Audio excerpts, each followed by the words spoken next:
Hey there, Brett here with Quarter Properties, your Myrtle Beach area real estate expert. And I have a feeling I know what's on a lot of people's minds as of right now, and that's, are we about to get smacked by two big hurricanes? There's two storms out there in the Atlantic Ocean right now. One's a tropical storm, Imelda, that's actually much closer to us. And then you've got a Category 4 hurricane out there further away, Umberto. And, I know that, a lot of the folks we help are folks that are buying second homes in the area, retirement homes in the area, and they're coming here from maybe the northeast, or maybe somewhere in the Pennsylvania, Ohio, kind of region, so they're coming here and they don't have a ton of experience with hurricanes. So it can be very unsettling. We've even got a house that's listed right now, and there's a very potentially interested buyer, and they don't want to put an offer in until they see what happens with these storms. So I get it.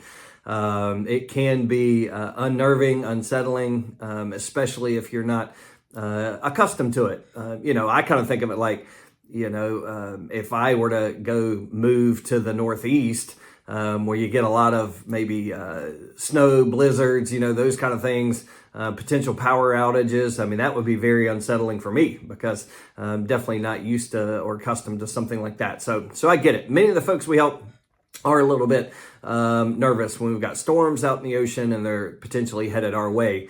As for myself, for those of you that do not know, I grew up in the area. There's really only two storms that my family and we ever evacuated for. In 1989, there was the big one, Hurricane Hugo. We definitely last minute kind of evacuated for that one. That storm, its highest peak was a Category 5 hurricane with 160 mile an hour winds. But when it came ashore just north of Charleston, it was a Category 4 hurricane when it came to land. So that was a bad one. Definitely did a good amount of damage just north of the storm, and as it tore its way through the state. So we did leave for that one. When we came back, luckily the house was okay, but there was a lot of debris to clean up, and we were without power for, I can't really remember, it seemed like a couple of days that we were without power. So that was a bad one. And then in almost exactly 10 years later, in September of 99, Hurricane Floyd was headed our way. It reached a max of 155 mile an hour winds, so Cat 4 hurricane over the Bahamas. It looked like it was coming right for us. So we headed to Tennessee.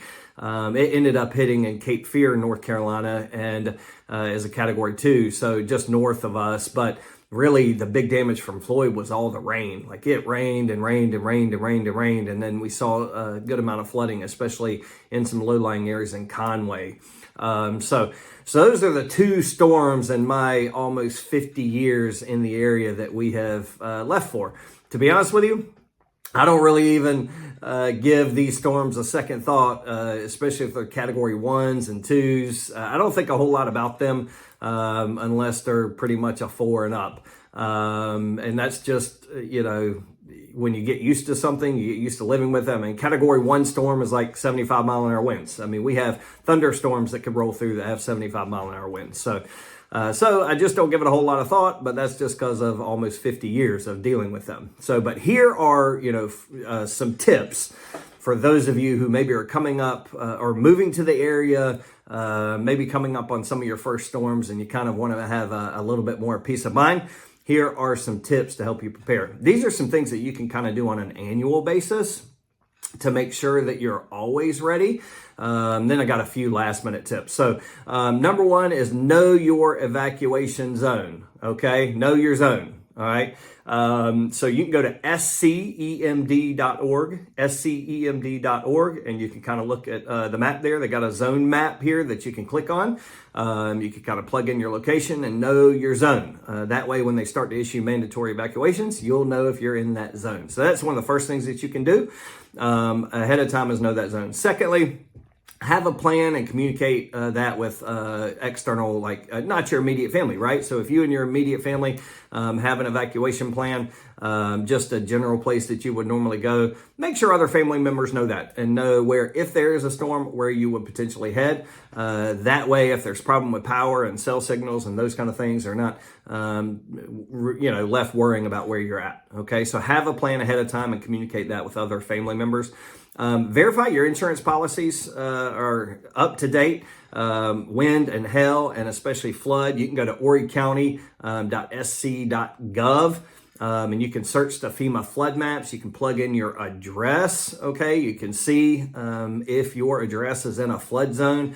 But make sure your homeowner's insurance policy is active. A lot of folks pay cash for their homes, and this, believe it or not, could slip the mind. I've heard it happen before, but make sure your policies are active and in effect each year. That way you're protected if a storm does come through. Okay. Also, you could have an emergency supply kit. You could have some non-perishable items in there each year. Just kind of check that kit, make sure whatever's in there is still good to be used as you're moving into that next hurricane season.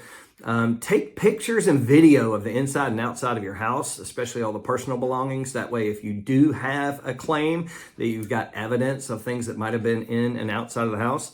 Definitely store away important documents before you leave. You want to have a waterproof and fireproof safe where you can have those documents and know they're going to be safe if a storm does hit. And then also really important is having a prescription drug kind of inventory. If you're on any kind of medication that you take routinely, you can make sure you have the prescription number, those kind of things, so that way you've got that on hand if you're needing to fill any prescriptions, especially outside of your area, if you're out of town or something like that. So those are some things that you can do kind of in general on an annual basis to make sure that you've got ready if storms do come your way during season. Last minute things, make sure your car is full of gas. Generators are full of gas, okay? You can crank that generator up if you've got one. Make sure it cuts on well. Fill your prescription drugs ahead of time. Make sure you've got those. Have several days worth of cash with you, okay, if a storm is coming. That way, in case power goes down, you've got funds. And then, secure any of your doors and windows with your hurricane shutters. If not, you could tape the inside and outside of those windows just to make sure those are safe. So those are some precautions that you can take to help you feel a little bit better if you're coming up on some of your first storms and you're kind of getting accustomed to life here on the coast. So if you like this video, if you'll please click the like button. If you want to follow me for more interesting tips on the Myrtle Beach area and Myrtle Beach real estate, please subscribe. And if you check the description below, you've got great ways that we can help you today to search the latest homes, find out your home value, or even touch base with me with my phone number and email, and we'll be talking to you soon.